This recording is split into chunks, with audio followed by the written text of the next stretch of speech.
welcome to Can I Just Say? And we are talking today about Outlander episodes 304 through 306. And I have two guests today, in addition to Lauren Sarner, who's joining me again. Hello, everyone. Good to be back. We are also joined by Barry Hardiman. Hello. So nice to be here. So Lauren is an entertainment journalist who just had a piece published in the Daily Beast about episode 304, right? 304, yes. Yes. And Barry is a senior editor at NPR. That's me. And yeah, I'm a bit starstruck right now because I'm sitting here next to Barry. Oh, please. So Barry, I invited here because Barry is a frequent guest on Pop Culture Happy Hour, and I had been following the saga of Barry trying to get Pop Culture Happy Hour to talk about Outlander, which she finally succeeded in. I did. I mean, I really feel very proud that I was able to really just throw my weight around over the space of 2 years. Well, I was really pleased that you managed it because I had been waiting since the first time you mentioned it. So Lauren and I talked about our histories with Outlander last time. Barry, will you tell us your history with Outlander? I will. So let me think. I was a books person first, and I can't remember how I knew about them, but I think the one was like slipped to me right before the series actually went to when they announced that they were going to do the series. I was like, this sounds like me. There's like this is a combination of things I love between World War II and Scots and whatever. So I did read the books first. I'm not a person that has made it through every single one of the books. I stopped at drums, but I have every intention of continuing to go on at some point. And then I was really hooked on the series, like immediately. So I have feelings about the books. I think that the series is a better representation of a story, which I really love this story. As do I. Yes. So I think it sounds like all three of us are on the same page. We love it, and we know when we don't love it, which is not which is balanced in the direction of love with a little bit of. But it is such a pleasure to talk about things that are problematic in something that you love. Absolutely. So. Yes, this is definitely true. I thought that this time we will go more episode by episode than we did in the last podcast because I feel like these three episodes are a little bit more kind of freestanding things than the first three. Yeah, The first three really felt like one piece to me. And these ones have a little bit more of each one telling its own story. If you two are ready, we can start. I'm ready. Absolutely. James is your special papist name. It's mine too. I was thinking papist now. All right, so let's talk about episode 4. I thought before we get to the slightly controversial bit, we might start with the two best people on Earth, which are Lord John and Isabel Dunsany. Yeah. Good people. Yes. People you want on your team. Exactly. I know. And yeah, the listeners got to hear me freak out about Lord John last time. Yes. I may have to do it a little bit more this time because it's just what I do. Yep. But yeah, how do you all feel about Isabel? I was really excited that I feel like they expanded her from the books. She feels like a real person in a way that maybe I feel like in the book she didn't as much. I love in that way of like when she's around and on screen, you have that feeling that like the danger. When you're in a world like Outlander, when it's dangerous all the time, this is why the two best people on Earth, you're like, oh, something, like something's going to be safe finally. Because like whenever Jamie's around, something horrible is happening. But whenever like Isabel and Lord John are on the scene, you're like, no, it's good. But I really loved the actress's funny face and she had like a very, she has like an intelligence to her and a feeling that I thought she was just really, really lovely. And I'm glad that they expanded her the way they did.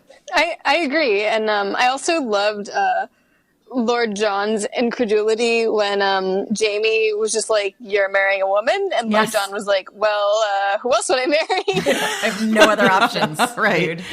Well, I have no other options. And I tested things out in London, which I also love. Right. Yeah, that was just a really lovely moment between them. Oh, it was. So, yeah, I feel like you get the feeling, I mean, if I was Jamie, I would feel like I'm leaving Willie in good hands. Yeah. Yeah. Totally. Well, and I really do. I mean, this is part of the expansion of Isabel. Like, I love in particular, in relation to the book, that they made it explicit that Isabel understands that Jamie is Willie's father, which if I remember correctly, that is not in the book. Like, I just really feel like Isabel got to be an actual participant in this whole dynamic. And her compassion for Jamie was really very touching for me.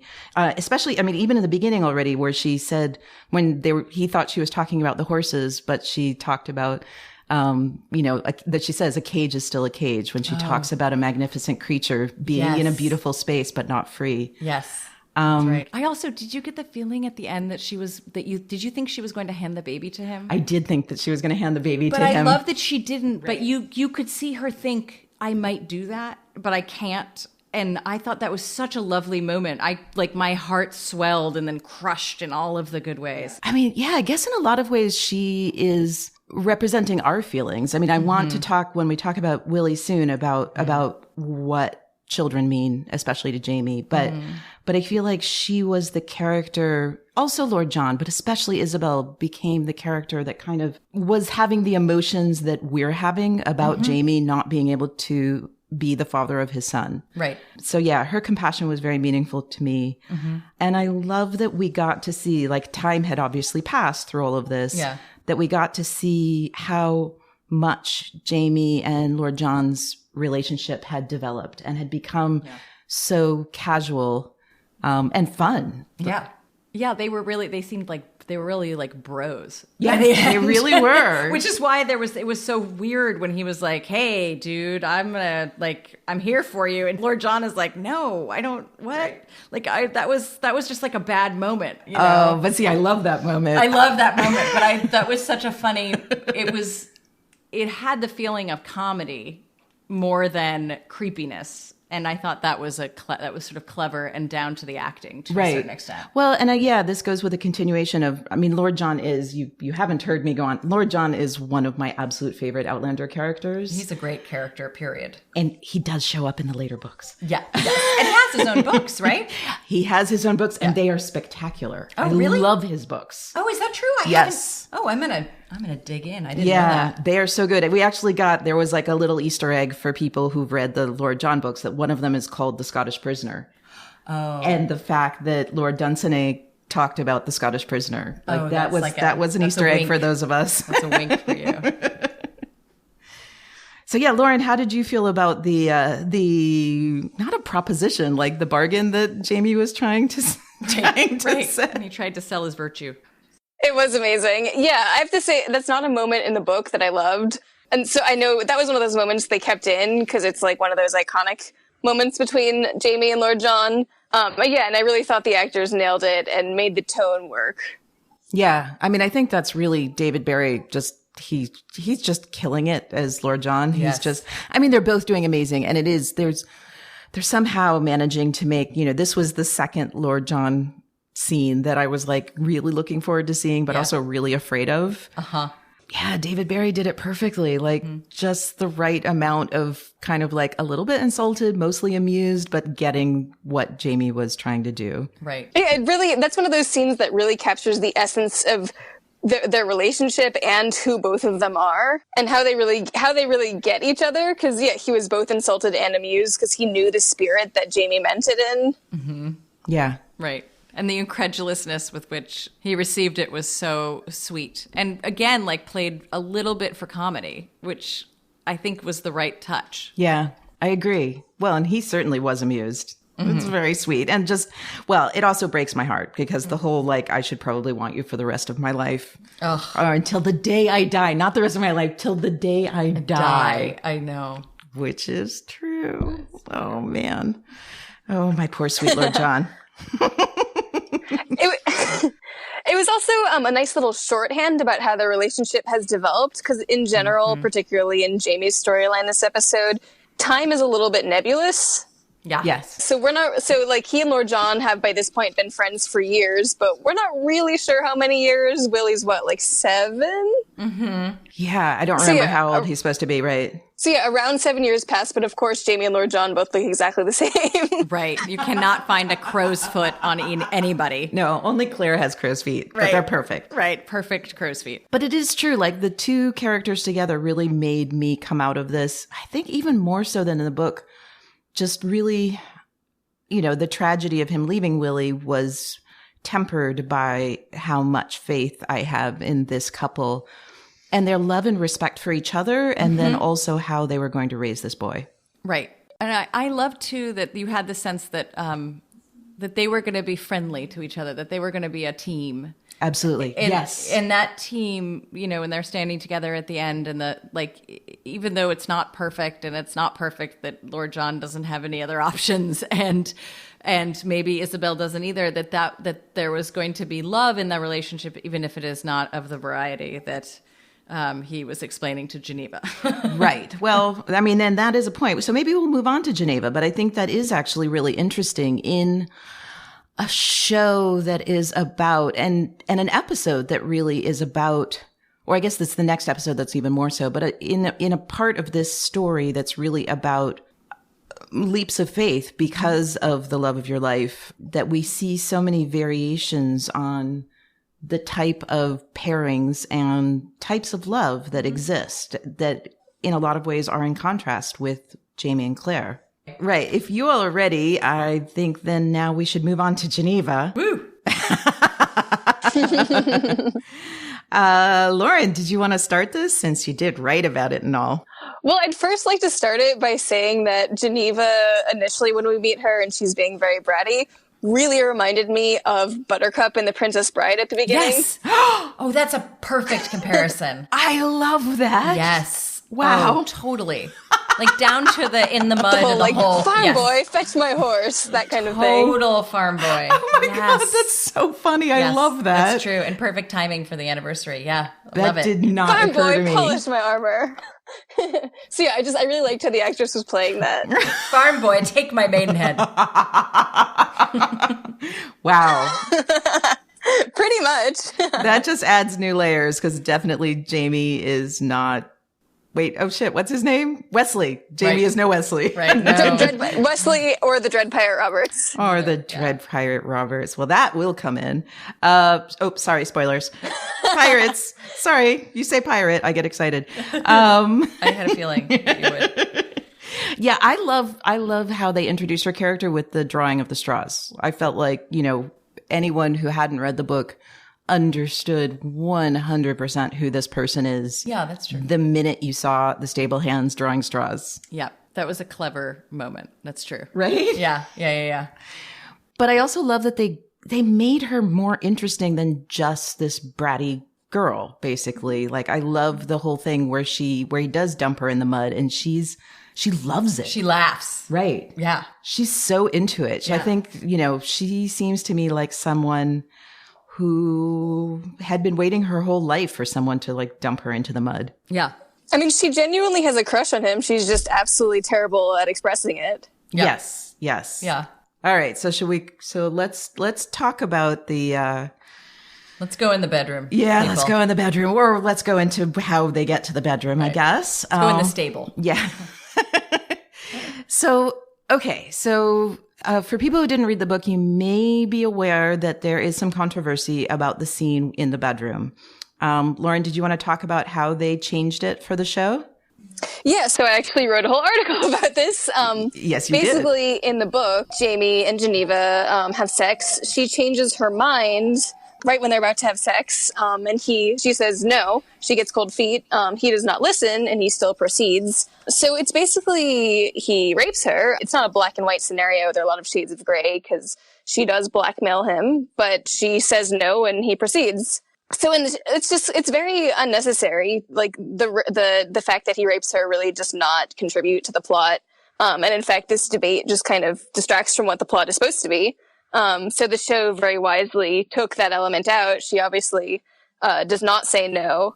And they even change it so much that he actually, instead of not listening to her, he actually says, "You can change your mind if you want." Yeah. It's almost like they're kind of winking at the fact that, winking at the whole consent issue thing.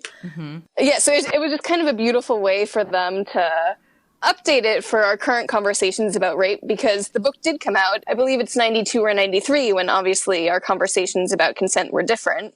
Yes, very much so. We still have the fact that she does blackmail him to be in that bedroom. And he is not consented. Speaking of consent. Right, exactly. He is not consented. Yeah, I mean, she does blackmail him. It is a tough situation.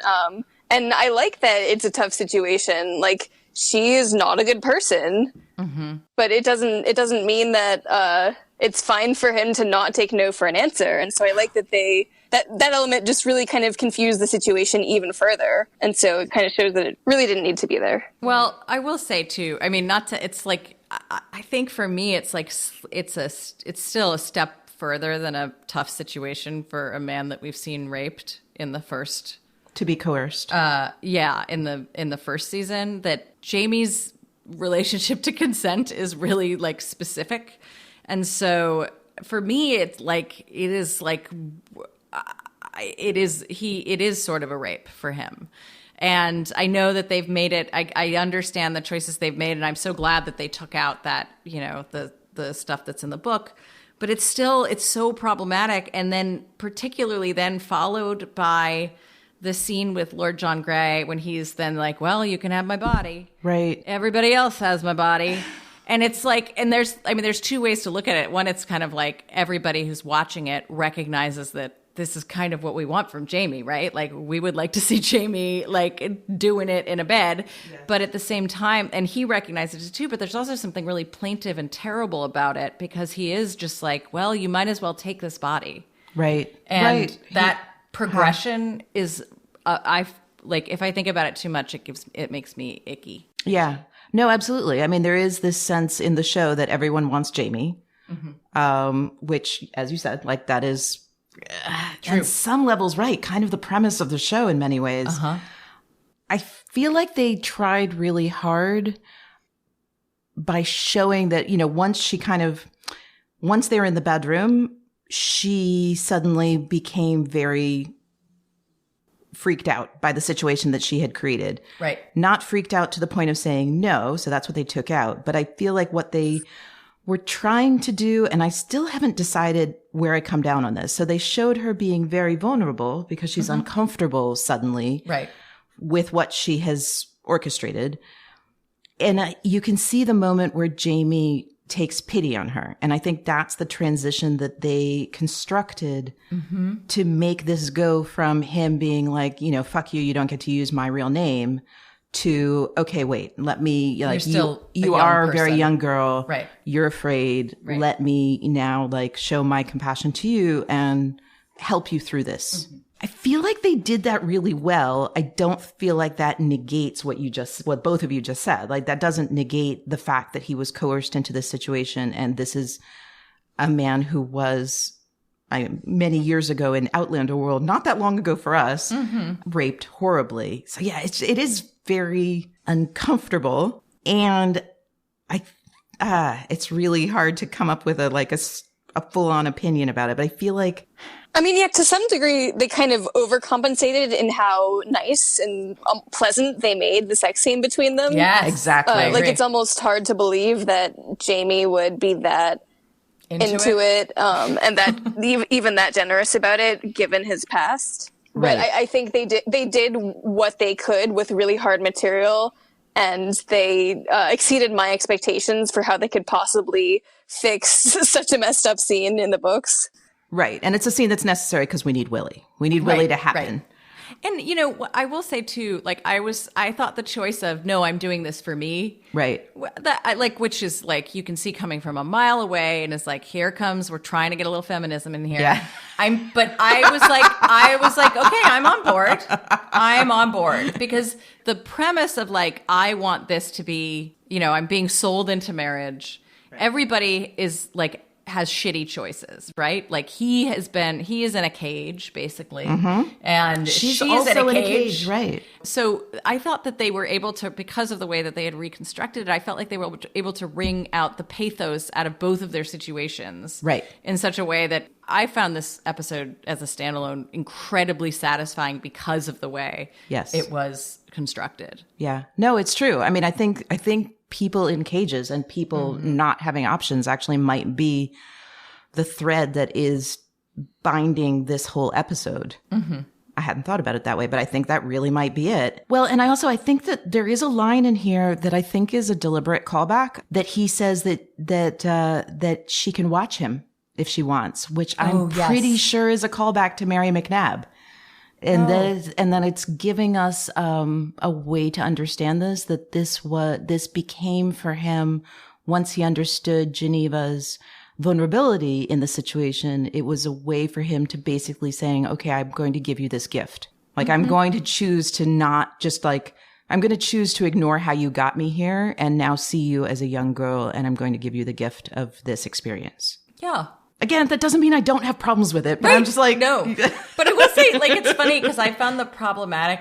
This is, I feel like, what makes the show so good is that all the things that are problematic about it do make me think about, you know, the nature of consent, the nature of choices for women and for men, and in a situation when power is, you know, had the consequences of having power or not having power are so much more traumatic than they are certainly for Claire and, you know, Bree and Roger. So I don't know. It's funny. It's like, it's one of the most problematic things that I really, really like a lot in this. Yep. You know, I loved it. I get it. No, and again, and that last bit where she says that she's in love with him and he explains to her what love is. Oh, yeah. That for me is one of the sadder points in this episode that has a lot of really sad moments, because I guess first time watching, I knew what was going to happen to her as a book reader. But if you rewatch it, even as a show watcher, you know, like, this is a person, or you could have guessed already from the marriage that was arranged, like, this is a person who will never experience that thing that Jamie just described. Yeah. Oh. Yep. And it was also a nice way of involving Claire in the scene. You kind of really feel her presence, not only in those literal words, but also, you know, the you can watch me if you want thing was also kind of a callback to their wedding night where, there's a long sequence where obviously Claire watches him, and when he decides to kind of teach her what to do, that's him kind of doing for her what Claire did for him. Yeah. Absolutely. Right. Even there's a little bit of a call, I feel like, even in what she's wearing when he's unlacing her, because that's like so much the shot in the wedding. Well, episode. And they chose an actress that looks a whole lot like Katrina Balfe. Yeah, no, that's true. That's true too. Yeah. And is wearing blue. I think one of our listeners pointed this out in the live tweet. Geneva wears blue most of the time, and that is the same color we see Claire wearing when she goes back to Jamie, like almost identical color. Yeah, that very similar outfit, in fact. So that's kind of also a rewatch kind of thing. Yeah. Well, I mean, costumes in this show are really, really important. So well thought out, amazing throughout.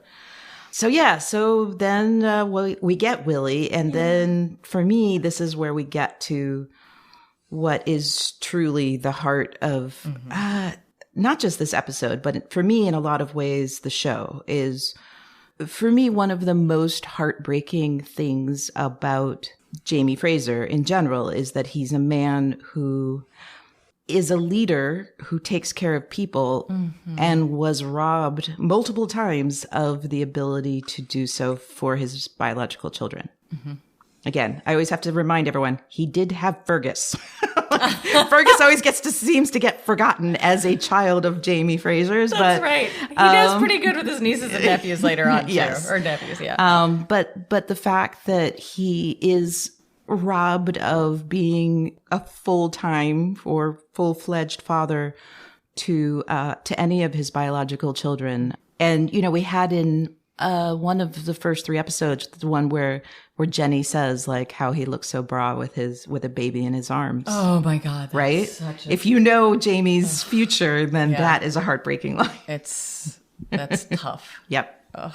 Now, let me ask you one question, though. Do you think that Jamie's story in this episode had a little bit too much plot, and maybe some of it should have been in the next episode. I like having Hellwater as a discrete episode in his life. Yes. I also like that the next episode is Claire's episode. I like that when Claire is having all of the doubt about whether she should choose to go back, that we don't really see Jamie, that in a way he disappeared for us the same way that she has uncertainty about whether she's actually going to find him. Oh, that's a good point. So that's I guess, again, this is me making a choice based on having seen all 3 episodes. But for me, that turned out to be a really, really good choice, that 305 is really a Claire episode. And we get to, even though we know what Jamie had been up to, we only know a little bit more than what Claire knew when she's making those choices. Yeah, I also feel like, I have to say, I mean, the thing about the whole Hellwater episode in the book, in the show, is that it's one of the most really explicitly romance novel moments. Oh, because they're in in a grand crazy thing. Right. He's a friggin' groom. Right. It's like there's horses and a marriage and it's like you're suddenly in in a manor house and all you're in that, a cheesy romance novel, and keeping that solid, it makes it almost like this little adventure that you're on, that I kind of enjoy it as its own sort of discrete romance You even adventure. have the moment where the Dunsany women and Hal, who wasn't actually in that part of the book, are taking a stroll together before they go and play cribbage or whatever, which is that's something straight out of a Jane Austen novel. Totally. Yeah, That's very exactly. Total. That's such a good. I had a feeling when that was happening, and now I know it was like a Sense and Sensibility feeling. Totally. Yeah, totally. So on the one hand, I agree with you, but on the other hand, I guess my thing about this particular stretch of 3 episodes is that Claire's journey in this stretch of 3 episodes, 304 to 306, really revolves around finding Jamie, whereas Jamie's journey revolves around all these other outsiders. And so as a result, it feels like it gives her story a little bit less weight and vitality than Jamie and his story. Yeah. Although I think the first 3 episodes, even though a lot happens to Jamie, I feel like the first 3 episodes were weighted much more in Claire. People might disagree with me, but for me, the first 3 episodes were weighted much more in Claire's emotional arc than Jamie's, really. So it might balance out, maybe? I don't know. I see what you're saying. I totally see what you're saying. There's just a lot of stuff happens here. I would have accepted it either way. Yeah. I feel like I completely hear your point. It just, for me, it worked, and it probably would have worked enough. It's preferencing, I feel like, you know what I mean? Exactly. But I also needed this episode on many levels to start with the introduction of Geneva and end with Jamie leaving Willie. So that really works for me as a discrete mini story within the story. Yeah. If that had been broken up, I feel like that would have been less powerful. Right. And again, for me, a huge part of all of Outlander is about this one thing. I wanted to bring up one visual image that really struck me, which is that when Isabel brings baby Willie to Jamie, he is looking into a carriage with his child, which for me completely mirrored when we saw Claire looking into a carriage at Brianna. And her child. Yeah. And her child. Well, their child. Right. But yeah, they're his child too. No, but for me, the thing that bound those two together, which for me ties into the larger themes of the book Voyager, is that both of those moments where one of them, and I talked about the Claire side of this in our last episode, is that both of them are moments where one of them is looking into a carriage at their child who is going to bind them to a place they don't want to be. And so you get the two sides of what your child means to you in life, but also especially in the world of Outlander, that they bind you to a place you don't want to be, that you sacrifice for them. And then ultimately both of them end up leaving that child. Yeah. So there's an amazing mirroring there of the two experiences of Jamie and Claire. No, that's it. Yeah, no, sorry. I made y'all silent. No, I was thinking, I think actually, that's true. Cause I always think of all this, you do think so much about the sacrifices that they make for the children, that he's so, especially in the book, he's so bummed that he has to stay at Hellwater, and she, leaving him. Right. She left him for Brianna's sake. Horrible. Right. And he has made her, and he really kind of made her do it. And so all of the focus I feel like has been on that. So it's the first time I've thought about it as that at the end they make a decision to be together and they really abandon. Right. Yeah. That's tough. Right. Stuff. I mean, that's the thing. I mean, I just feel like this is one of the places where this story overall really is at its strongest, is when you are, it is a romance, right? The story's a romance between Jamie and Claire, although Voyager in many ways is the transition from it being a story about Jamie and Claire to a story that is much larger. And Voyager is very much, as I said in the last episode, and I will continue to say, Voyager is very much a story about transitioning and what is your essential self, like what makes up your identity. We will see in the rest of the season like what these two go through in relation to time, space, identity, how those all relate to each other. But children are part of that children are a part of your essential self, and yet right, and part of these things, like what is it, to what are we bound, and what makes us leave those things, and how do we make those choices, and what does that mean about us?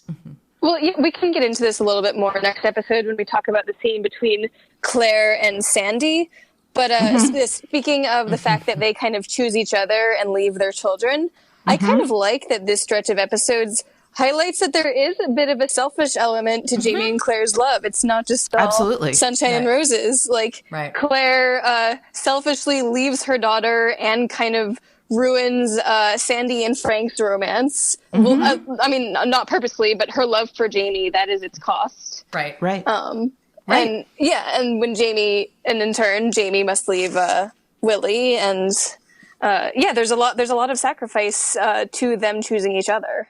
Right. Well, when you bind yourself to one person, whether it is a spouse or a child, you are doing that with the exclusion of other things to some extent, always. I mean, that is part of life. And the stakes are just a bit higher when you involve 200 years of time travel and like wars and, and occupations and things like that in it. Well, but also it's funny. I was thinking like it's such an adult romance. Like their love for each other is actually like this really well developed relationship that's like highly adult in that they do make this decision. And Claire is we'll get into this, I know, but like is so specific about how she makes it. Yes. This is the way in which it's not romance novel. It's like really well thought out. It's listen, Bree, here's the deal. And for him it is too. It's like, I'm leaving you with this taken care of in good hands. And I'm giving you a snake just to break everyone's hearts. Right. And now you're Catholic. By the way, you're a papist. Right. You're a stinking papist. So, but all those things, they do tie up, like there is this sort of adult aspect to it, which is that also, sometimes like they make this decision, but they don't do it as messily as it could be. They do tie up the ends in a way that's really mature. Right. Well, also because it's fiction. Right. I was going to say, that's true. Well, I mean, that's the beautiful two sides of fiction, is that fiction can give you something like time travel. I mean, this is one of the things I love about fiction, is that fiction can throw something like time travel into what it would normally be a regular love story, and that will heighten the stakes. So we get to like experience normal life experiences and feelings, but suddenly they're so heightened. Right. And that's amazing because we get to experience it in the safe space of fiction and not in our own lives. And on the flip side, fiction can also tie up loose ends. Yes, thank God. It isn't right. It's not. And also, but it's, exactly. It's not that just like I'm going to California to live with your mother. Right. It's I'm going to Scotland to live with your father 200 years ago. Right. Which is a really awkward conversation to have. Yes. Okay. So we haven't really talked about Claire and Bree and Roger. I just want to quickly say Roger is amazing, but we'll continue that conversation. So adorable. I just want to touch his little beard. Yes. Just soft little beard. And I've said this on Twitter. I actually don't. Sorry, everyone. I apologize in advance if you're super Roger lovers. I know y'all are out there. I don't really care about Roger in the books. I love Roger in the show. Yeah. Like, I care so much about Roger in the show, and it's really fun for me. I feel the exact same way. I do too. I agree. Right? I agree. He's like, there's a sweetness. There's like a so much wholeness to him. vulnerability. Like And he's more mature in the show. he's just more of a person, Yes. honestly. Yeah, he's more of a. I was gonna say Roger, but I'm sorry everyone, but book Roger and Bree, at least to me, are a snooze and a half, and that's Yes, one of the totally. reasons that I stopped reading past book 3. Yeah. And show Roger is anything but a snooze. No, thank God, because I know maybe this is controversial, but Bree is kind of. I find Bree grating. Yes, I don't think that's controversial. I think that's most of the fandom. Yeah. Okay. Good. So Yes, show Bree. I think yeah. Yeah. I mean, the best thing No, about Book Brie. her Most is the people hair color. don't really like Book Brie. Right. Right. Yeah. Yeah, I mean, it's a thankless job for any actor. I don't think Oh my God. Yeah. Yeah. I actually, by the end of 305, I'm liking Show Brie a million times more than I like Book Brie, which is still not like super crazy in love with her. I mean, again, I gotta say, like, right, both of the Dunsany sisters were way more engaging to me in their tiny, tiny roles than Brie, but I have hope. I have hope that Brie will. Oh, sorry, that's a bit of a spoiler if I'm saying I want Brie to be better. Whatever.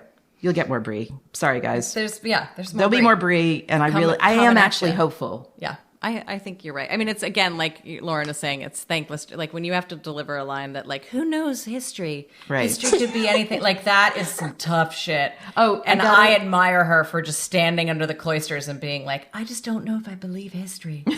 You know, I was just like, girl, your hair looks good. and that really short, right? Well, and her costume, oh my God, amazing. Okay, we're going to talk about 305 in a second. Yeah, sorry, but I just have to say, like, for me and Lauren and anyone who watches Black Sails, that line was like a weird crossover Easter egg. Oh, fun. Yes. Okay, good. Well, I look forward to eating that egg. Yes. Also, for any Scotland enthusiasts, that cloisters, they were very clearly at the University of Glasgow, and no way at Harvard. Nope.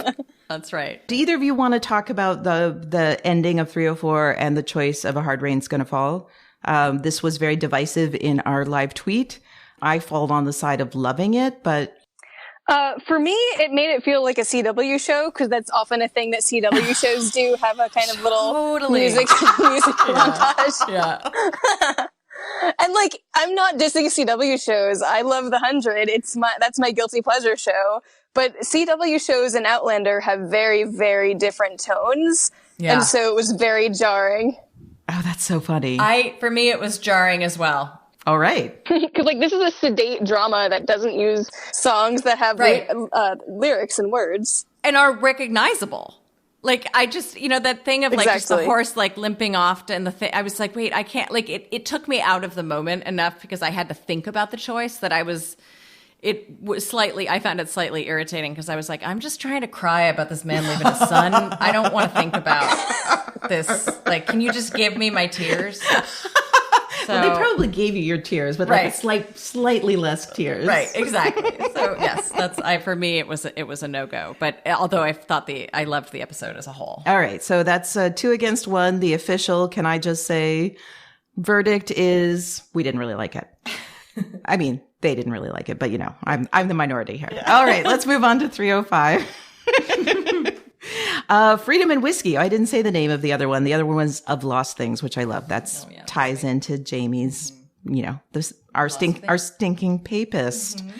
Love that. Okay. So I have named 305 a different name because Freedom and Whiskey is really cool. And I love I love this in the book also. I loved how they figure this out because of Robert Burns. And that's very appropriate and super cool. And like one of the good time travel moments in the show and the book. Where they use time travel well. Exactly. Yes. Right. Sometimes, yeah. That's but I have renamed this episode Fuck Fate because I love when Joe says fuck fate because I feel like on some level that is one of the themes of Outlander.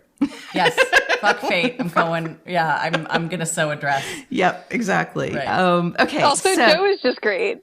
Oh, Joe's great. Okay, so let's talk about Joe. I mean, in any other show, she would just be like, I'm going to stay here with you, Joe. Because he pours her drinks. Right, he pours her drinks. He's hot as the Dickens. He's a doctor.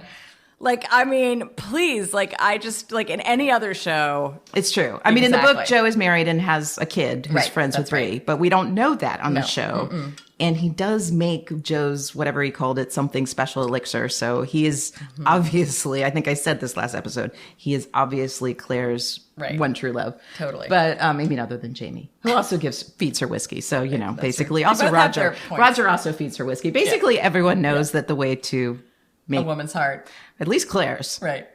Says Daphne as she pours more whiskey. I just want to point that out. That just happened. Right. Well, yes, most of our listeners are also familiar with me. I would like to talk about Brie. I would like to talk about how I feel that this episode, 305, gave the proper attention to how crazy difficult this all is for Brie, which is something, and maybe this is part of why I like Brie better. Like, I feel like this was left out in the books. And, this would suck. Yeah. If you're 20 and you find out that your dad is someone 200 years ago and your beloved father. Right. And your beloved father is dead, but now you're like all questioning everything, which seemed completely right and natural. So, yes. How do y'all feel about Brie? I mean, other than everything we just said about her not being that interesting. Other than ick. I agree a little bit, but I do feel like because this episode kind of picks up Brie's story where we kind of left her at the end of season 2, it makes the rest of her story in season 3, and Claire's to some extent, feel kind of like it was spinning its wheels to get back to where we were at the end of season 2. No, that's true. That is right, definitely true. Yeah. Right. Because Claire seemed ready to jump through those stones right at the end of season 2. Exactly. So it did take some of the weight out of their sails in that regard. Yeah. Yeah, I still like it. And I did kind of feel like I wish they had shown a little bit more of Brie's relationship with Frank. I feel like I've been told how they are, but we didn't actually really see it much. Right. You got the bit of Brie walking around the empty house and touching Frank's things, but you didn't get. And that for me felt like I appreciated that they were checking the box, but it was a little bit like, here's some pictures of me with Dad. For that to have worked, we needed more of that agony in 1, 2, 3, and 4. Well, and the funny thing is, as the person of the three of us who's read all of the books, right, other people who've read all of the books actually know that there is material in later books that actually could be used for that. But on the flip side, so many people were upset about how much Frank they already put in this season that they would have been really, really upset about that. But so it would have been I can almost see the writer's room balancing those two things, honestly. Right. I would have loved it because there is stuff you learn later on that's really significant to the later books. I don't know how many seasons they're going to manage to do, but if they get that far, that stuff would have been really cool to see now and then remember later on when you learn other stuff. But yeah, that would have meant a lot. And, I said in the last episode that I was really pleased that all of the Frank stuff that we got served Claire's story. And had they done scenes of Frank and Brie, it would have served Brie's story, but nobody really wants Brie's story yet. Right. We have not become Brie fans. Oh God. And now I've just made all these people afraid. All these people who don't want any more Frank, I've just made them afraid that they're going to bring Tobias Menzies back 3 seasons from now. It's so funny. I think Tobias Menzies is doing such a good job. I totally agree. Most thankless part on television. And I truly when Sandy has her wounded mistress speech, I was like, what a bummer. Yeah. Poor old Tobias. Yeah. Old No, Frank. absolutely. Absolutely. No, it's very interesting. I mean, that could be a whole podcast episode. The Wither Frank. The fandom relationship to Frank. Right. He's so needed. Yeah.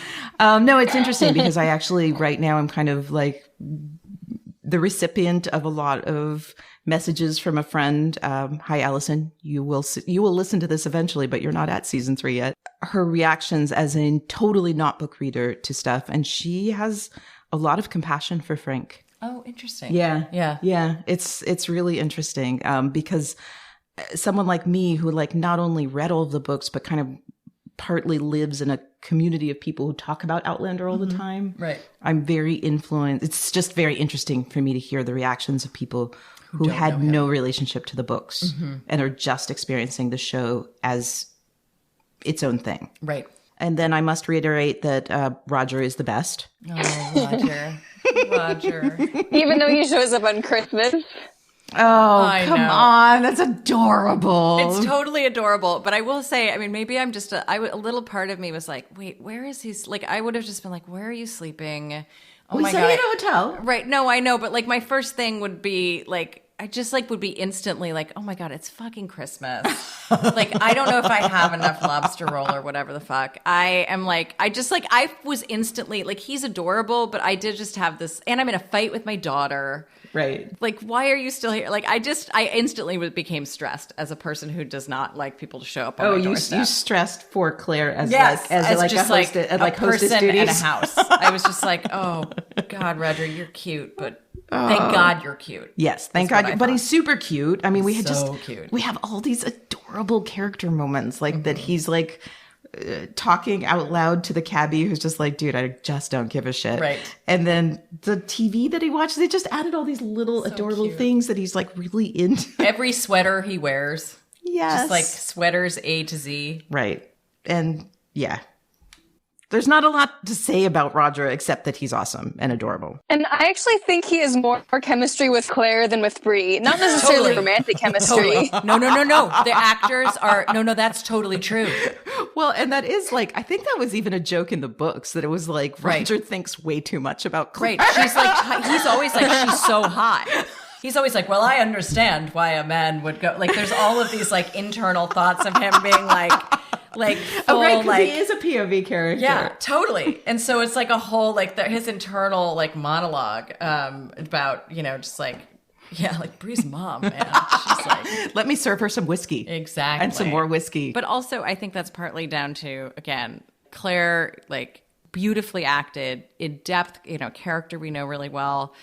You know, Roger is just doing a lot with his, like, just being adorable, and the part is adorable, and he gets to save the day. And poor Bree, like, it's hard to have chemistry with the person that is, like, really just like a red hair. Right. Like, she's just like a red hair walking around in a miniskirt. Well, she's a Fraser, though. I mean, it's very appropriate. Like, yeah, I think somebody in our live tweet was like, why is she being like this? And I was like, I'm sorry. Do you remember how Jenny greeted Jamie and Claire? I was just like, she's just being a Fraser right now. Right, totally. Yeah, no. It's funny when you think about her as like a Jenny thing, but like but again, like Jenny has like so much depth to her, and Bree, it's like, I mean, although I also feel bad for her because it's like, oh my goodness, your mom really doesn't want you to drop out of school, but she also was just like, I'm a time traveler, and your dad is not your dad. You have a paper to write on Paul Revere. Right. Exactly. Screw you, Mom. Well, but also, I mean, again, Bree's story, again, whatever feelings we have about Surly Bree. No. It's quite all right. She does fit into this whole question about identity, and they do that really subtly. Like, one of my favorite moments is actually when she and Roger are walking under the cloisters that are in Glasgow and not in Boston. But in the show, they're in Boston. Noted.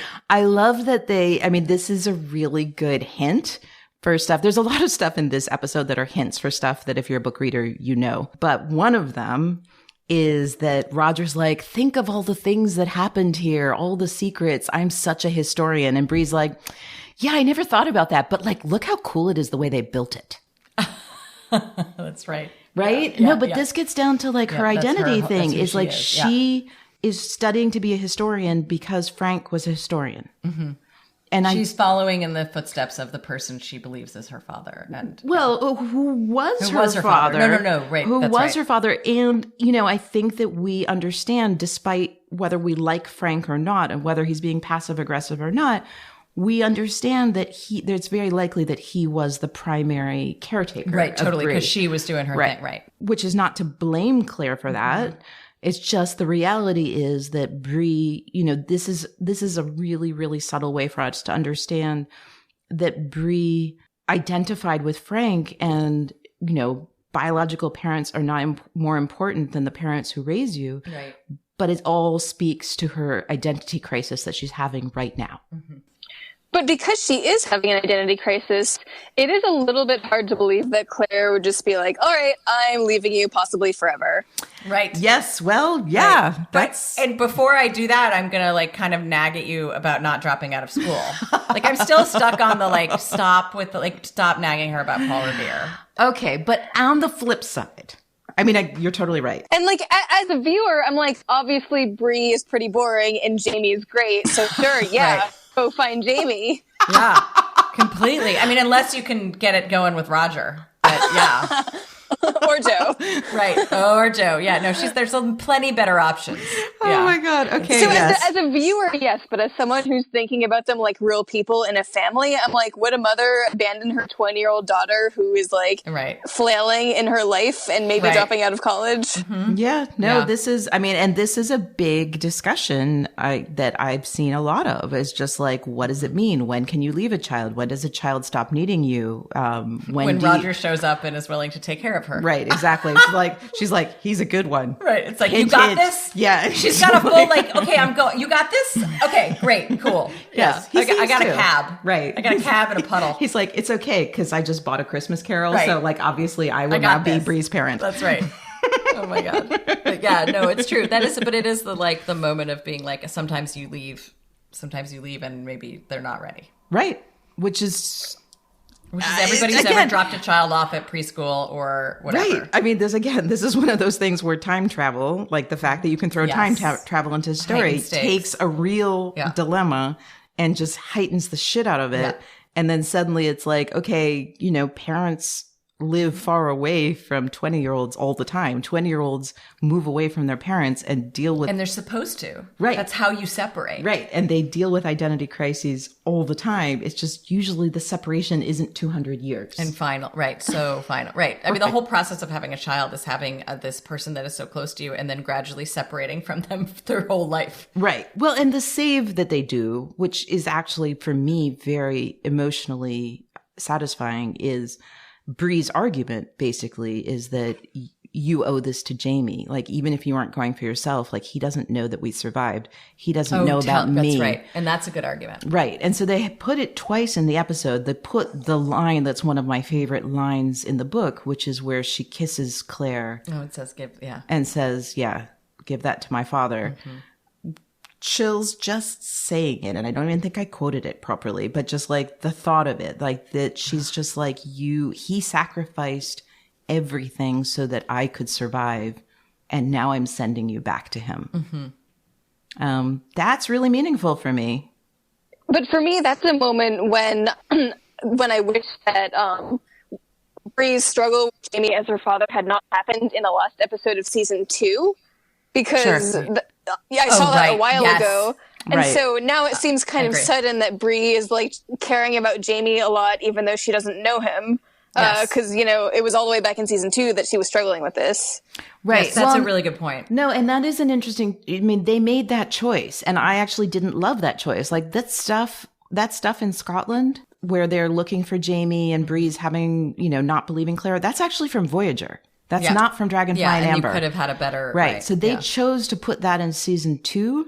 So I'm just chalking that up to one of the many mistaken choices they made about season 2 rather than making it about season 3. Like, had they chosen to put that in the overall story where it should have been, which is now. Yeah. Now's when that should have been. Not in season 2. Well, and then there would have been like at least some cohesion to Bree's story so she doesn't feel like a device. Right. So I think that they did that because they wanted the last thing you see in season 2 to be Claire realizing that Jamie survived Culloden. Right. I think wish they could have still done that and then saved the Bree stuff for this episode, though, since they're planning on repeating some of that anyway. So you think that the Bree stuff minus the identity crisis would have made it make more sense in this episode? Yes. Yeah, and it would have anchored us more and made us care about Bree a little bit more. Fair enough. I agree. I totally agree. Yeah. Okay, well, let's move on to the thing that I love most. One of the things I love most about the book Voyager is actually the prologue. I think, Lauren, I actually messaged you when I was watching this the first time where I was like, they did the puddle. Right. Oh, You did. I did, right? so You good. did. Yeah. I don't know why I didn't expect them to do it. Maybe because it's a prologue. So they didn't do it at the beginning of the season. So I just didn't expect it. So I'm going to read it because I actually did It's lovely. write it down. This is very edited version from the book. I love this so much because I think it really gets to the heart of what the book Voyager is about. But the way they used it as a transition for Claire going back in time again was just honestly I love season 3, and this was my favorite moment. Yeah, I agree. So I'm just going to read it real quick. When I was small, I never wanted to step in puddles. I couldn't bring myself to believe that perfect smooth expanse was no more than a thin film of water over solid earth. I believed it was an opening into some fathomless space. If I stepped in, I would drop at once and keep on falling. Even now, when I see a puddle in my path, my mind half halts, though my feet do not, and I hurry on with only the echo of the thought left behind. I love this. I guess let's all, like, if we all have something to say about it, let's all, but I would like to start. I feel like this says so many things about Claire. Like, in a way, Lauren and I spoke last episode about how Claire, even before becoming a time traveler, was already a person who had been living in transition all the time because of her life with her uncle. Yeah. That she was in some ways like the same way, right? Yeah, the same way that Jamie is so rooted. Mm-hmm. Claire is a person who exists, who has always existed without a rootedness to time or space. Right. And I love this story because I feel like this shows us that this was always part of her nature. Mm-hmm. I also love that, it almost was like a premonition that she had as a small child. That she could break boundaries that weren't there for other people. And that she would survive it, like she would be the only person that could have this experience and survive it and thrive it. Yep. And find this man. Yeah, I agree. So the fact that they chose to put this in this moment that I'm sure for people who hadn't read the books was a terrifying moment, right? Yeah. Try to remember back when you first read the book and you didn't know. You didn't know if Claire would survive this. You didn't know that she would end up in the right time. Mm-hmm. She didn't know that. She didn't know for sure that she would end up exactly on the time frame of whatever it is, 200 plus or minus a few years. I forget how it's constructed in the books. She had no idea. Mm-hmm. Like, this was a huge leap of faith that I think if you've read the books and you're watching it now, you kind of forget that how much of a leap of faith it was. I love that they did this. Okay. Do you all have thoughts? I also feel like I thought it was such a clever way to not have to go through the stones again. Yep. I was just like, what a great device. You took a really, really nice, you took something delicious from the books and you repurposed it into the most useful thing you possibly could. So it served both an emotional purpose and a plot purpose. And now I'm there. I mean, and I loved like her stepping out of the carriage, which is a callback to every time you've ever seen her step out of a carriage. Like, you know what it really looked like is when she, after in the Faith episode. Oh, God. Right. It looked so much like it, but in this glorious. Oh, God. Do you also see when in the Faith episode, when she walks out of the carriage, you also see her feet first? Yes. So it's just like there is this like way of like I thought it was just, anyway, but I thought what a lovely way to use the words in a way that also accomplished something really important narratively. Yes. And I have to say, the voiceover is my least favorite storytelling device, and I usually roll my eyes whenever Outlander uses it. But the time travel sequences are the one time when it's actually warranted, and it uses it very well.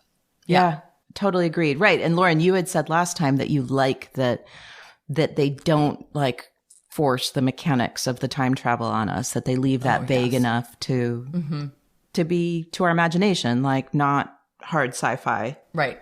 And as the viewer, I did initially feel a little scrambled. I wasn't sure where geographically we were, if she was still in Boston or if she was in Scotland when she was stepping into that puddle. Mm-hmm. But I found myself not minding, because then when it was just such a cool little scene transition when she landed in Edinburgh.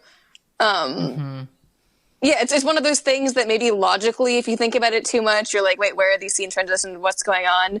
But you just kind of have to transcend the logic, because it's a very beautifully shot sequence. Well, and a little bit of disorientation, I think, makes a lot of sense. Mm-hmm. Yeah, exactly. All right. So now we've gotten to Print Shop Part 1.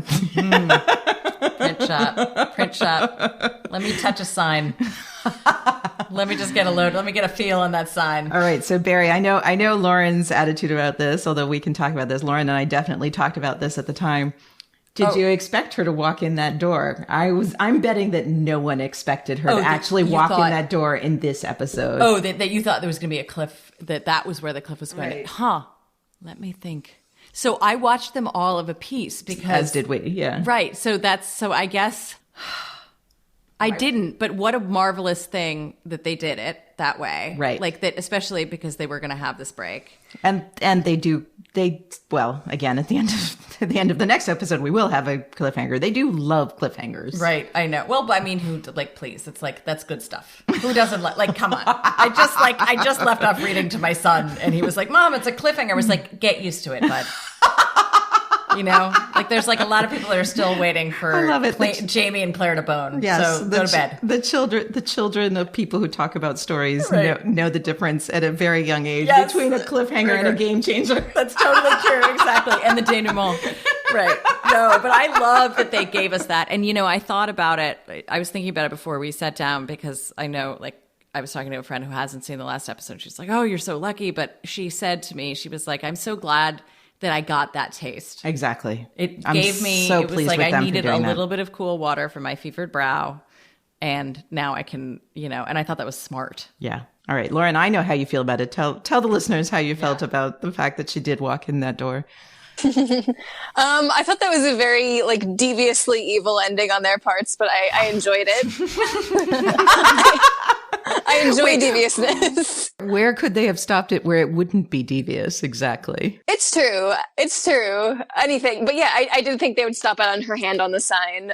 That I was positive. I thought the door. I thought it was like We were gonna her have about to right. walk in the door. Yeah. I do have to say, I'm calling bullshit on the size of the print shop, but because totally. it creates nice optics, so I'll give it to them. But it's like the apartment in Friends. It's like, no way is this space Right. this big. Right. No, I actually thought the same because the description, you have quite a bit of time in there in the books. And I'm like, I had a very clear geography of that space in my mind. And it's tiny. Right. Tiny. Very, very totally. closed space. Yeah. Yeah. But I'll give them that because it was a cool scene to have her above and him below. Absolutely. I like seeing his hair from that angle. Well, and just, oh my God, can we just have like a Sam Hewen appreciation moment? Because All the time. Call me anytime. Barry's ready.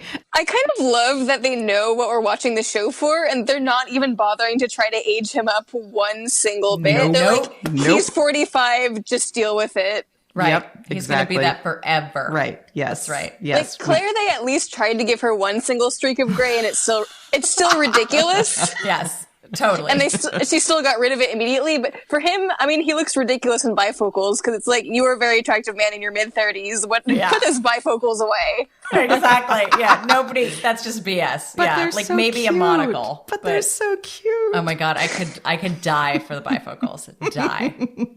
But yes, I think that that man, it turns out, can act better with the back of his head than most people can act with their faces. Like, it's incredible. He can act with all the parts of himself. He's real good at the parts. Yes. We like the parts. I mean, I think the parts are good. this is his best season.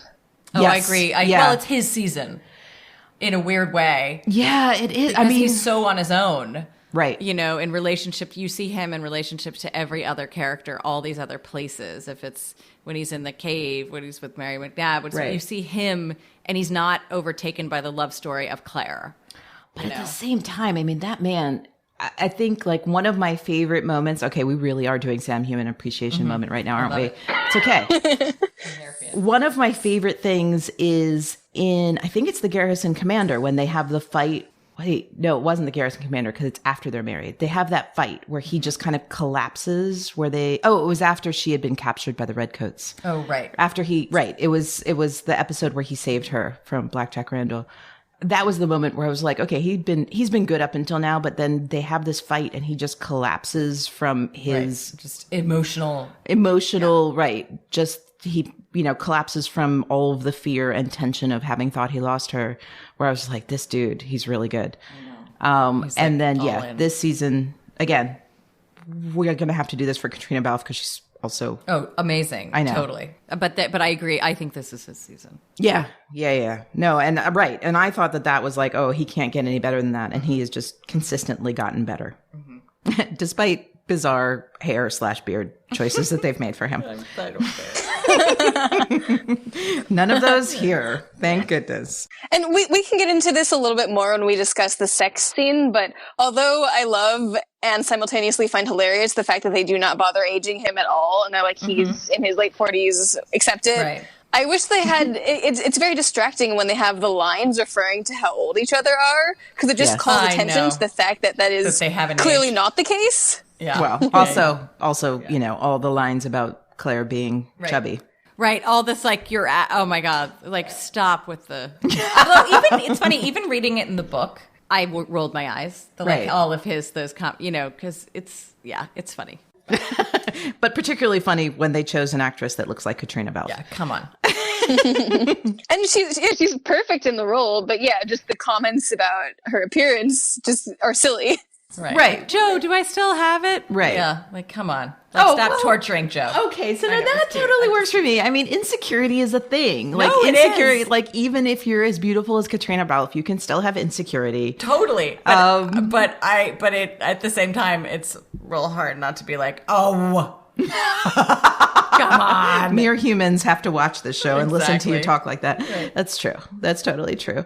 No, the insecurity works for me, and that actually is what I like best about 306. So let's maybe move into 306. Yes. So now we have Print Shop Part 2. So I really loved that they chose to do a little bit in Jamie's POV. Yeah, I love that it's a little bit disorienting and we're not quite sure what he's up to and what's going on. Right. For me, that speaks to a line that I think we didn't get, where Jamie in the book says, will you take the man that I am now for the sake of the man that I once was? Something like that. Yeah. Misquoting, meant to look it up, didn't. Yeah. I feel like that they're expressing that really well because we start with him with Madame Jeanne. And you don't know what the hell's up with that. And we just see his mourning that just keeps throwing at us stuff that we're like, what's going on with this man? Right. Pamphlets that say treason and like weird rough guys and also Geordie with his goiter. You're going to get dessert. So it's okay. You know you're going to get... No, but I like that like before the dessert, you like are just like... You're going to have some awesome broccoli. Right. Yeah. Well, and it's putting you in Claire's place, the place that Claire's about to be, where she's just like, okay, I just did this crazy thing. What's up? Right. Yeah. But seriously, what's up? Right. Like, seriously. Well, and also what I remember, it's funny, like, again, talking about how fiction raises the stakes, like, anybody who has ever been like, I'm getting on a bus to go see him, which, like, you've done at some point. I did that when I was 16. Yeah, I mean, like, totally. I remember a bus to Toronto. Out. Totally didn't work out. It was like, he was not the person like, we've all done that. So anybody, but again, like, when you raise the stakes by 200 years and, like, a homemade dress, you're just like, that's a thing. And I loved how much that was like a real, like I just thought they play awkwardness so beautifully. They did. I liked the awkwardness. If I'm being honest, I liked the awkwardness much more than I liked the actual. Oh, the actual sex. Yeah. Yeah. Boning. Right. So that's me being super honest. Sorry, people who really love this. I think, I don't know, Lauren, I know a little bit about how you feel about this episode. How do you feel about this episode, Lauren? Tell us. Well, I love how, speaking of going on a bus to see some guy and your friends are like, is that really a good idea? Right. I love how us as the viewer, we're kind of in that place because Jamie doesn't greet her with open arms. He's very awkward and formal with her. Yes. And so at first, you as the viewer are kind of disconcerted. Shit. Yeah, like, oh, what's going on? Why is he not thrilled to see her? Yeah, so I love that. Me too. I mean, I don't love that it took the extended time on this episode is purely because they take 10 years to undress each other. For real. Yeah. I think 20 years. Oh my God. To make up for their 20 years apart. No, I call it bullshit. I mean, right. Seriously, like they already established that they want each other. Right. At this point, like earlier on, they had the beautiful insecurity, and then at this point, they're like, yeah, we're going to bed. Oh wait. Right now, like now is the time. I know. I mean, I do love on a completely, but again, this isn't me like going, oh my God, this is so hot, I'm so into it. This is me thinking where I love that there are a million little visual callbacks to season 1 and in particular the wedding episode. Totally. I enjoyed that intellectually, but that didn't do it for me. I enjoyed that, but it also drew my attention to the fact that if you took a screenshot from this episode and a screenshot from the wedding episode, you would not be able to tell them apart. They would look the same because the actors look the same. I know. It's so true. Oh my God. It felt ridiculous when they were like, oh, it's been so long. I look so different. And it's like, you look literally exactly the same. Right. Okay, but I do want to split up. I know we're being very catty and and fun. And y'all are amusing me to no end because I'm very relieved that we all feel the same way about this. But I do want to split up the two reunions. Right. Because most of our cattiness, I think, is directed at and deserving of for the second part of the reunion, the part in the brothel.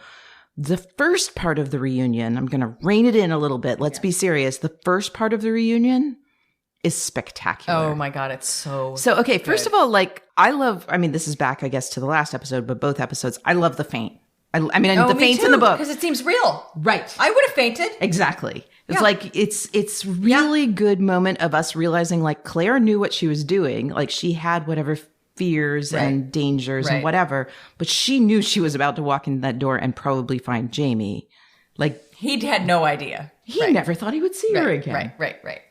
And so I love the faint. But then the scene in his room the scene in his room in the print shop is, again, I mean, this speaks to, as good as those two are at having sex and as good as Outlander is about depicting sex in ways that we don't usually see on television.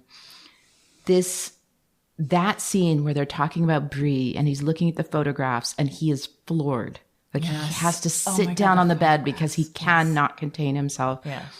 That part of the reunion is spectacular. So well done. Truly a depiction of adults having real feelings. Like that's where I know I keep using that word, but I just I haven't this is seen the strength of Outlander. A grown up, and I haven't seen that a grown up. One of the things. Have you guys ever watched John Adams? I have not. I have not either. Well, so one thing that it sort of reminded me of. Like that relationship is really strong. The Paul Giamatti and Laura Linney, and there's a sex scene. Historically, it's very amazing relationship. True. But there's like a sex scene that happens after a long period of time, and I remember thinking, "Oh, I've never seen adults when they meet after like the whole thing. I've never seen adults be awkward in a way that felt real to me." And this is the second time, and it's been like 12 years, right, since John Adams came out, that I've seen adults be awkward and failing and in a relationship and trying to find firing up the synapses again. It was just, I thought it was just wonderful. Well, and I love especially I feel like the thing that we often see in stories is like that the woman is super insecure, but we're experiencing her insecurity, but not the man's. And even though this is a story that's primarily from Claire's POV, they managed to also I think really have his. Yeah. Right. And that's what's interesting about the way he behaves in the beginning is that I feel like we're very deep in her insecurity.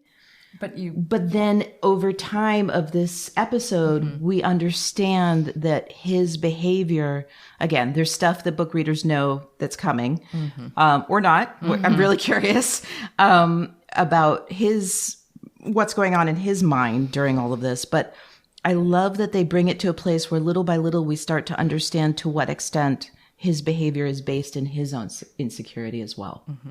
Because I just feel like we don't really get to see that. I just feel like, kind of the romance trope is like how Outlander breaks a lot of romance tropes, even though it is a romance. This is one of them. Like that the insecure woman and the not insecure man is one of those things. And that they, again, another callback to the wedding, they again broke that for us. And it's really beautiful. I do think it's interesting, though, that they're insecure about different things. Jamie's insecure about her reason for being there, and she's insecure about the possibility that he's found love again during the span of the last 20 years. Like, it's interesting that he doesn't wonder whether she found love again over the past 20 years. Well, he did ask about Frank. Right. He wanted to know if she loved Frank again, and she very subtly made it clear that was not the case. Didn't really happen, right? But yes. No, you're right. Those are the two. And that probably, that if we really thought about that probably traces back to what we've seen of each of them this season, of their own kind of them projecting their own experience on the other, right? Right. I don't know. I'm not the right demographic to really be commenting on this, but I thought a large part of Outlander's appeal was that it shows middle-aged people as sexual beings. Yes. And so, I mean, I get why they didn't age the actors up at all. It probably would be distracting if they did that. But at the same time, don't they kind of lose a lot of that by having two very clearly people who are very clearly in their mid-30s? For me, no. I mean, that is one of the things I've loved. I mean, this is one of the reasons why I like the later books in Outlander, at least as much as I like the earlier books, because, Outlander is a book about, young love, right? Dragonfly and Amber. Yeah, exactly. It's a bit of a mess, but no, I mean, there are parts I love about Dragonfly and Amber, but it's like love under a lot of pressure, not like they didn't have pressure. Right. Exactly. Trauma love. And Voyager it is a voyage. I mean, it really is in many ways like the voyage of time, right? Right. Well, and growing up. And exactly. And transitioning and this is where these two find their mature love. And the rest of the books are that. And so it's not really about whether they're physically young or old. It's that their relationship becomes the romance, which you almost never see, like the romance of people who are just married. Yeah. And that's what I love. It's like, I love the whole, like, we've fallen in love and we can't resist each other and we will, move heaven and earth to find each other. That's a fun story. But as someone who's been married for 22 years, a depiction of how that other kind of love, like that long-term love, can be as satisfying. If not more. Like, right, exactly. Like that it has a totally different shape. So yes, I look forward to how they're going to do that, because I feel like this episode, as much as there were aspects of it where I was honestly just bored, it really showed promise of how they're going to do that well. Yes. And there's again, not to spoil for book readers, but there's so much good stuff coming up in the rest of this book. Yep. As far as that goes. Yep. A lot of crazy shit too. Yeah. Oh yeah. And it's good. There's so much good stuff coming where they can explore that. And this was a good preview of how they might treat that. Right. All right. So we have not talked about minor characters, but boy, do we get a lot of them. Yay, Fergus. Yay, adult Fergus. Adult Fergus was adorable. Oh my God. Yes. Oh, we, my lord. Oh, I adore him. Yay, young Ian. I know, Lauren, you didn't. I'm going to try to convince you to read those later books because you will love young Ian is going to be your guy. Yeah. If you do ever continue with the books, he is your character. I'm just telling you now. He's so charming. Okay. But young Ian, yes. Yes. And then we have to talk about Willoughby, who for book readers was a character that everyone was hoping would not show up in the show. I think I'm just short and sweet with it because we don't know how the Willoughby, we just got a tiny bit of Willoughby, but I have some hope that it won't be as bad as in the books. I like that Claire was respectful of him. Still not great. But better than in the book. The like breakfast at Tiffany's, it gives me the like not the or the 16 candles. Thank you, 6. Yes, thank you. Yes, totally. It could be tough. Yeah. We just don't know yet. But let's see. Right. Yeah. Keeping an open mind. Judgment. Right. I feel like the bit of Willoughby we got showed the stuff I don't like about the characterization of Willoughby and also a promise of maybe them doing better than the books. And they've done so many. Geneva, perfect example. Right. Geneva, so much better. Right. Isabel, she wasn't a bad character, but they made her a million. We have examples of so many characters who were relative nothings in the books. Who are real. Rupert and Angus. Oh. Even Murtaugh. Okay. Oh my God, well, please. I know. Okay. Give me Murtaugh or give me that. I would have I would have just been last time, but Barry, do you want to take a second to talk about your Murtaugh feelings? I just have so many Murtaugh feelings. I just was at that moment when I would have just been just take me to the colonies with you. I want Murtaugh in a blanket. I want Murtaugh wearing a gun. I want Murtaugh to take me through the woods. I want Murtaugh to do all the things. I love him. Well, and Lauren and I had talked actor. before we got any of the episodes about how smart it would have been, would be for them to not kill him. Right. No, I mean, because they had gold. Right. Because they had this character and they had this actor and they had married these two. And there are obvious characters in the future of the books that he could do Just their be. right. Yeah, you could just be the hat. Yes. So I'm holding out a lot of hope. I'm holding a lot of hope that we may see him yet this season. Oh God, I love Murda. Yes. Murda appreciation. But if not, he's also my reason for continuing on to actually watch season 4 when I couldn't get through the book. So Right. Clever of them to hook me with that. Yeah, they gotcha. Yep, was clever. they were listening to your secret dreams, Lauren.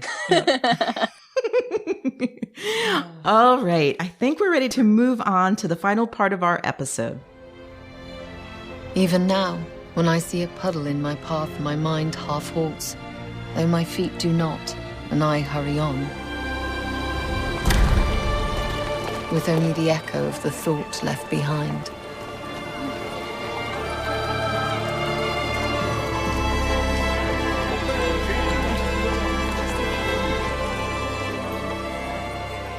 Barry, you don't know this, but we generally end our episode with overall feelings and your favorite part of what we watched. Right. Oh, this is tough stuff. So, of just these 3 episodes? Okay. Oh, no, you can. Well, since we're doing... Well, No. Just do that. No. Well, actually, I really loved these 3 episodes. Okay. And there are many, many favorite things. So, all right. So, my overall feelings are, again, like, I think that these 3 episodes really encapsulate what the show does best in taking source material, which is wild and woolly and wonderful and problematic, and turning it into, like, spinning it into silver and gold, in a way that is, like, really adapting it. So for me, like, I have to say, like, I love the Hellwater episode. Of Lost Things had so many favorite moments for me in it, and the scene with Willie and the snake, really, like, tears. I just, like, that was a killer. The moments of, like, the moment of Isabel holding the baby where you think she might give it to him looking into the baby carrot. So that had, like, so many of my favorite moments in it. And again, all that is to say that at the end of the day, I know this is going to be just so basic of me, but I just, like, when she sticks her foot in that puddle and looks out at the coach and it opens up and you are in a new world and especially for a book reader, what's coming. Like, my heart swelled in such a huge way. And I really loved it. And I must commend everybody for, again, like, taking Geneva and making her a person, taking Isabel and just doing really excellent work. And I'm psyched to see the next. Yay. Okay, Lauren, overall feelings and favorite part. Overall feelings, I'm still I adore how the Geneva episode was just basically like rape culture. How about not? You like that so much you wrote an article about it, which we will link in the show notes. Yeah, I absolutely love that. I love that they took just something that could have been an absolute disaster and turned it into a moment of grace that still has its problems, but it is a moment of grace. I absolutely adore when Jamie and Claire reunite, their initial clumsiness during their sex scene when he clunks his forehead into her nose, and, like, the music swelling and you think it's going to be great, and then all of a sudden that happens. Yes. Because it kind of subverts your expectations for what this grand romantic reunion is going to be, and it simultaneously reminds you of how they're not in sync anymore. They've spent this time apart. And it's like a nice little moment of banter that really captures their dynamic and why they're interesting. Yeah, so I love that. And I'm also, this wasn't like a special moment or anything, but it again nods to the absolutely batshit part of this book that I'm really anticipating. When Claire, oh, right, we didn't talk about that. Sorry, I meant to bring that up for your sake. When Claire and Joe find the bones of a mysterious... oh my God, woman in the Caribbean, yes. A mysterious white woman murder victim in the Caribbean. That definitely won't be significant later at any point. Not at all. Oh my God. No chance. Chekhov's murder victim. Chekhov's bones. Oh my God. One of our listeners in the live tweet called that Chekhov's skull. Right. Total Chekhov's skull. I love it. I just had a feeling about it. I just had a feeling. I mean, they tried to slip it in casually, but that is not casual. Right. No, not at all. Not at all. Totally. Yeah, even anyone who has not read the book is like, what is going on with this? What's up with these bones? Right. head. So someone not like tried to chop her head I love straight that off. kind of thing where it's just like I'm exposition and I have to go into the trailer for the beginning trailer of a future episode. Right. You know what I mean? Like it's like, sorry, just bear with us while we just do some exposition that you're just going to see at the beginning of another episode. I love that you love that because so many people are just like, seriously? Well, I just like, I can get, I mean, like, like, narrative is hard, guys. Yep. Yes, it is.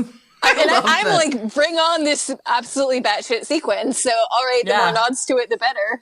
Yeah, oh my God. That's going to be really fun. Lauren, now this is the second episode in a row where I'm just like, I cannot wait for that to come because I love that you love it. It's good stuff. I'm really pleased. All right. My overall feelings. I love these 3 episodes. I'm not, episodes 1 through 3, like really floored me. I love these also, especially 304.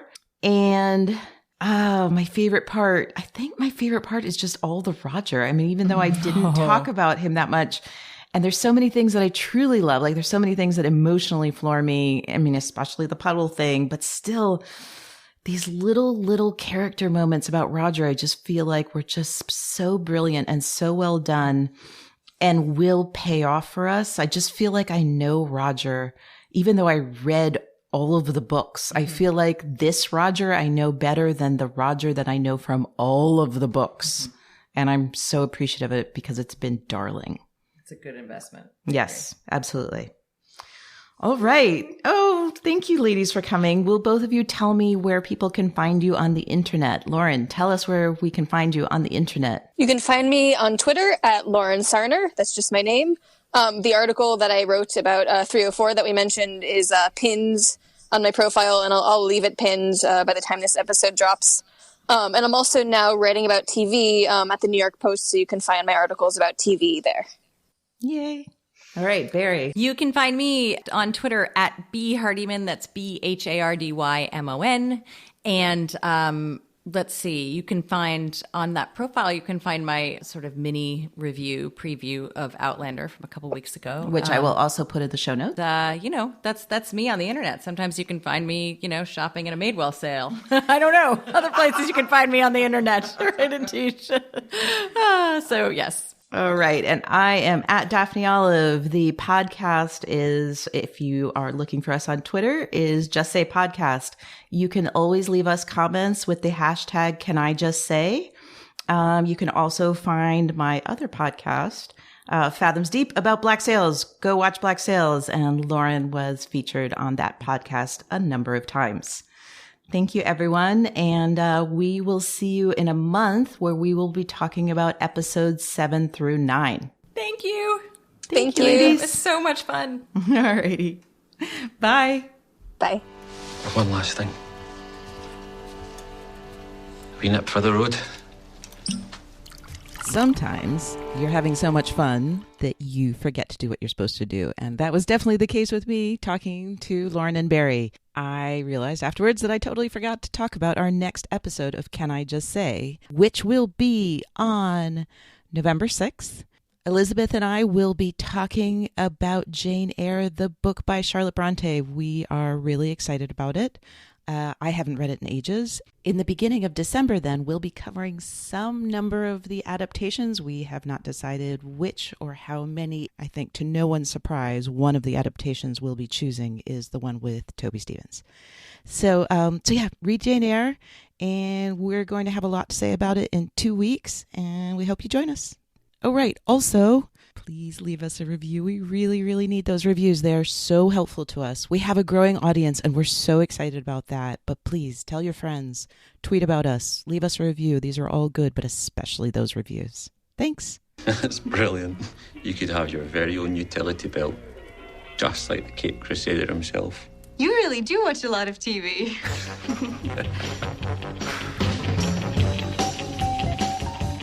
Can I Just Say Podcast is a Common Room Radio production. For more information and our other shows, visit commonroomradio.com. To show your support, pledges of as little as $1 a month can make a big difference. Visit patreon.com/commonroomradio to pledge support and access bonus features that are just for patrons. and join the conversation by using the hashtag #CanIJustSay and follow us on Twitter at JustSayPodcast. We request that you keep your tweets respectful and positive, and you can always email us at podcast@commonroomradio.com. Thanks for listening.